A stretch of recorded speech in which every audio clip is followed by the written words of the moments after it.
Ready to recreate this look? It's fun and easy. First, we're going to prime. Primer is necessary for filling in cracks and crevices. I call it the spackle of your face. It'll also help your makeup last longer and your color look truer. The key to priming is to let it dry 2 to 5 minutes. Next, we're going to put on our foundation. I like to use a blending bud. Get it nice and wet with your setting spray. Shake your foundation and put it directly on the blending bud. Apply the foundation in dots around your face and then buff evenly into your skin. This can take a few minutes, and it's okay. Just take your time and make sure that the foundation is evenly dispersed around your skin and that it's set and looks natural.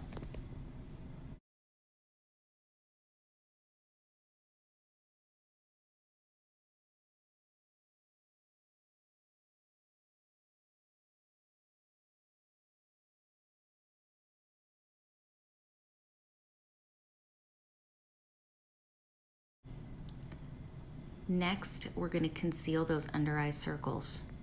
We're also going to use this concealer that is 2 shades lighter than our foundation color to highlight.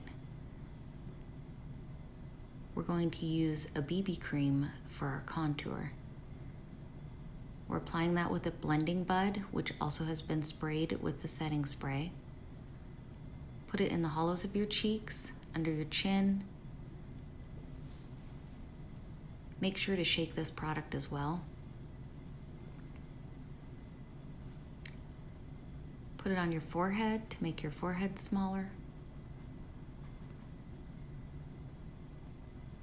And apply to the sides of your nose. This is a great way to make the double chin disappear, ladies. I'm just saying.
Next thing we're going to add is our setting powder.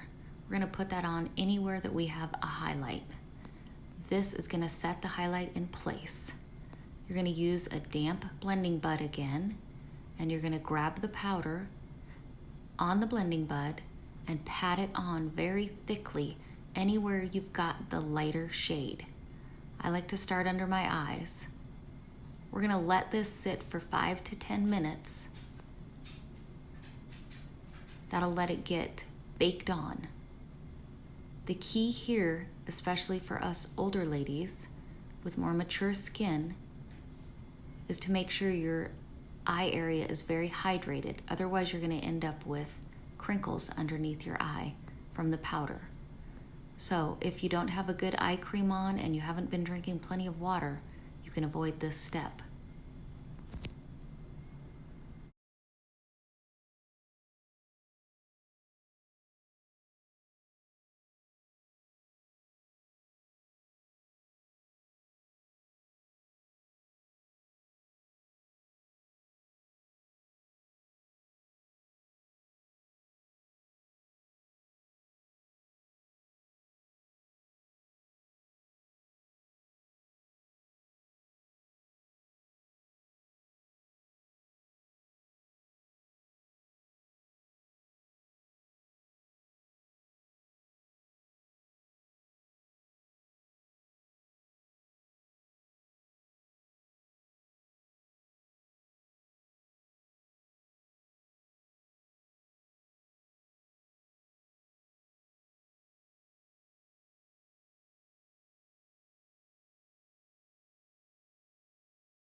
It's time for eyebrows. While everything's baking, let's finish those.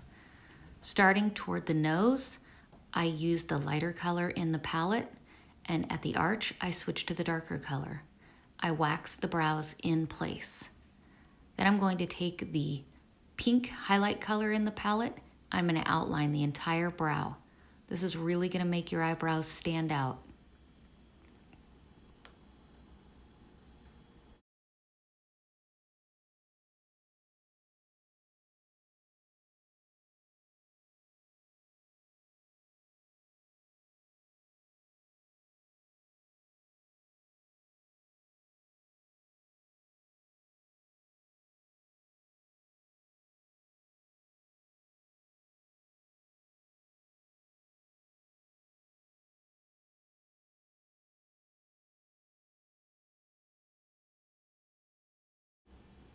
Okay, let's remove that setting powder.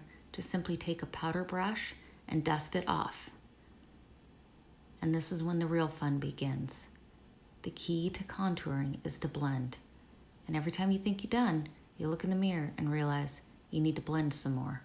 So keep going until it looks natural.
Now let's set it and forget it. Go back to that setting powder, put it on your entire face. Since it's translucent, it won't hide any of our hard work, and that will keep everything in place. Next is one of my favorite things, highlighter. I love to add some sparkle, and our highlighter is gorgeous. You're gonna put it in the cup of your cheekbone, right below your eye, right on top of your cheekbone. You're also going to put it on the bridge of your nose, and really hit the tip of your nose a lot. And then you're gonna put it in your Cupid's bow. This brush is perfect because it blends it out. It makes it really easy to apply. This color is called Pearly. Isn't it gorgeous? Just shimmery enough that you can wear it to work, but not so shimmery that you don't love it.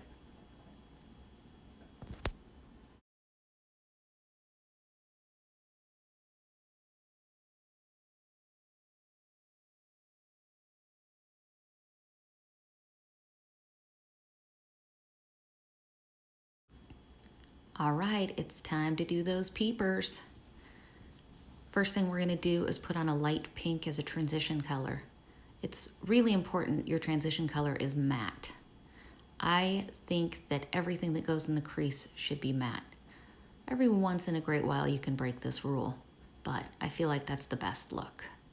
So I'm starting with a light pink, and then I'm going to add a darker purple right underneath the transition. That's gonna give you the gradient look so that it doesn't look like you got two black eyes.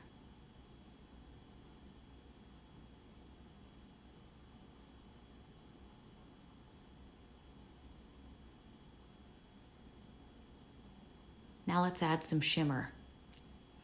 We're gonna put that toward the inside of the eye. This particular color is called Slick. It's one of my favorites. I use it all the time.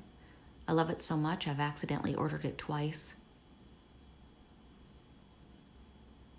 When you have more mature skin, you have to be really careful when you're applying shimmers. Sometimes you have to pull just a little bit on the nose so that the inside of the eye can accept the color well. I put it on lightly at first and then I'll add layers if I want more. Just smudge out that line between the two colors. Gives us that gradient look again.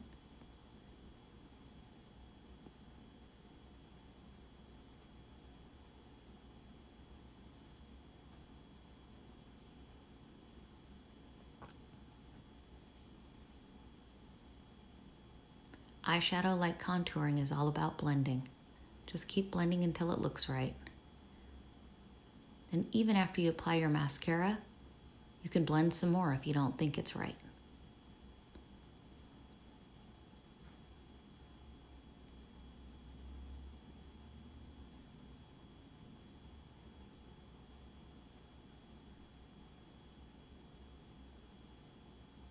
Like I said, I like to layer on my shimmer, so I'm going to put more on now.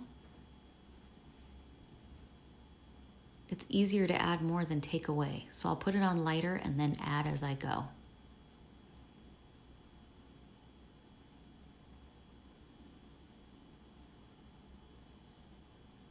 If you get any fallout, you can just take one of your blending buds and rub it off. But that's why you tap your brush. It helps avoid that. I'm going to add a little highlight to the brow bone. I like to do this color is called Optimistic. If I don't have shimmer in the inner part of my eyelid, I'll add this color to my teardrop area. Opens up the eyes, but I don't like the way it looks when I have shimmer against shimmer.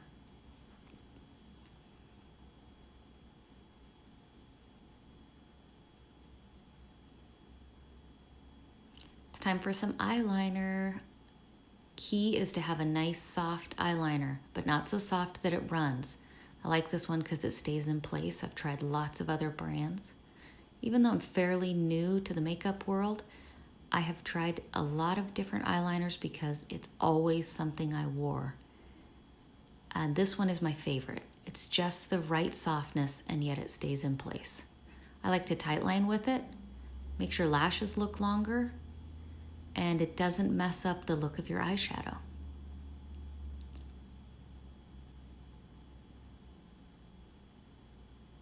Let's do those lips. First thing we're going to do is line with a nude lip liner. This is just going to hold the lipstick in place. For more mature ladies, this is really important.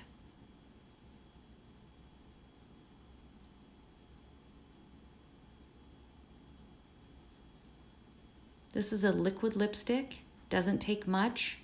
The key is to put it on very thin. Put it on thinly and then let it dry. It will last for hours. Can't forget the most important thing, our mascara. First things first, separate those lashes.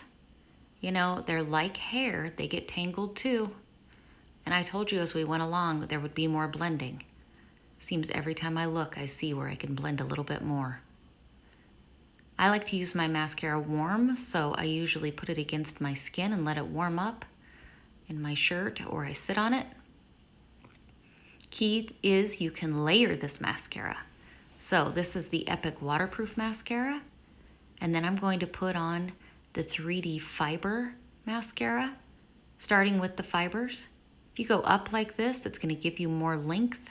If you go like sideways like this, you're going to get more fullness. Finish with the gel that comes with the 3D fibers. And then I'll add another Epic layer because I love our Epic mascara, especially the waterproof. It seems to be my favorite right now.